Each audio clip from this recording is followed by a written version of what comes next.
संसार में जीवन नहीं, ये जल पावन है, पवित्र है, किंतु जब ये जल वातावरण के संपर्क में आता है तो धूल, मिट्टी, कीचड़, व्यर्थ के पदार्थ ये सभी उस जल को मैला कर देते हैं। अब उस जल का यदि शुद्धिकरण करना है तो हम उस जल को हिलाते नहीं,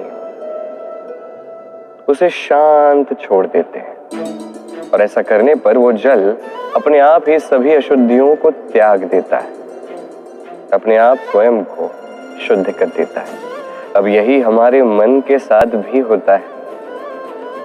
इस संसार की समस्याओं से लड़ते लड़ते कहीं ना कहीं हमारा ये मन मैला हो जाता है, इसमें नकारात्मकता आ जाती है। उस समय पे आपको क्रोधित नहीं होना है, दुखी नहीं होना है, शीघ्रातिशीघ्र कोई निर्णय नहीं लेना है, कोई प्रतिक्रिया नहीं देनी है। बस इस मन को शांत करना है, शांत चित्त से विचरण करना है।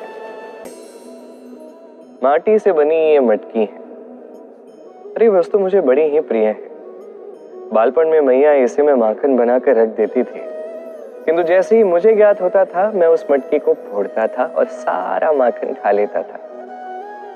किंतु मुझे इसकी विशेष बात यह लगती है कि जब भी इस मटकी में माखन रखो तो माखन शीतल हो जाता था।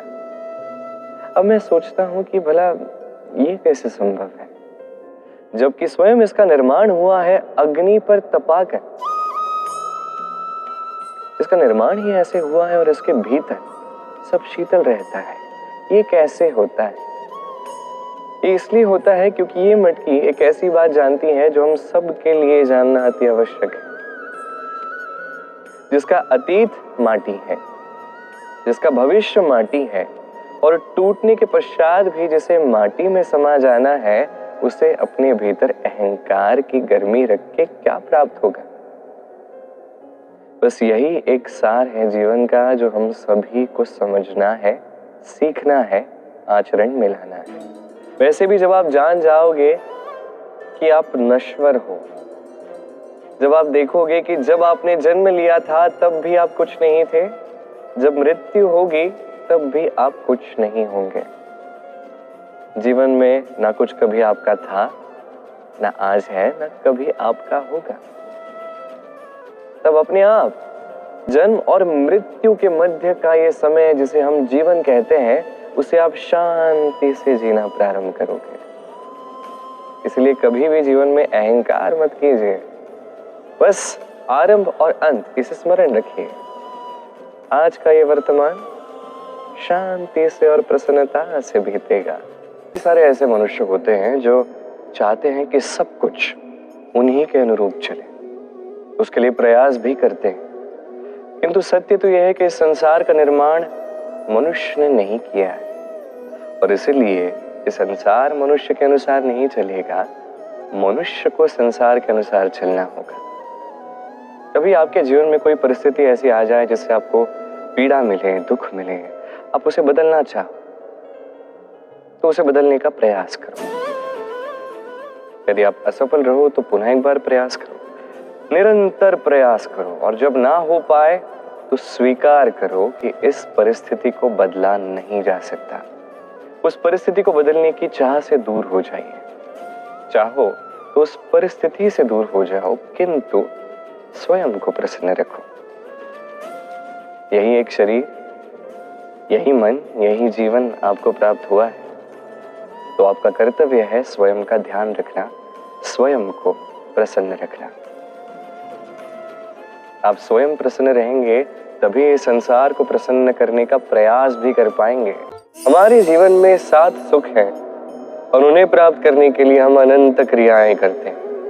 अब क्रिया संधान करने से पूर्व उनका क्रम समझना अति आवश्यक है, और वहीं हम भूल कर बैठते हैं।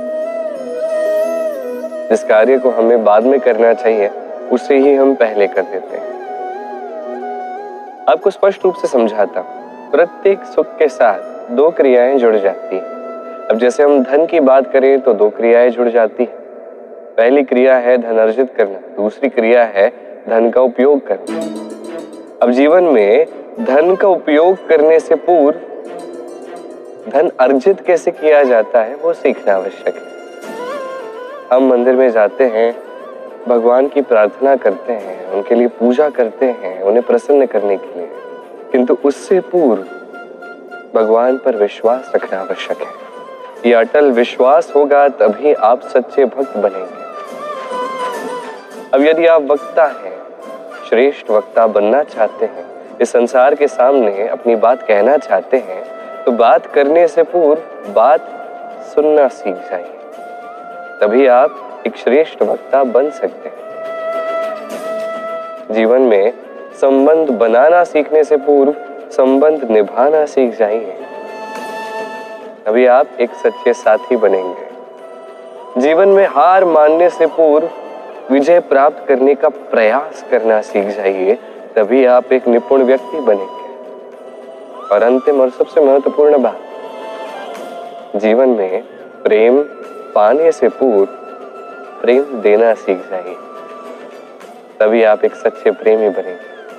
आइए और मेरे साथ प्रेम से कहिए, राधे राधे।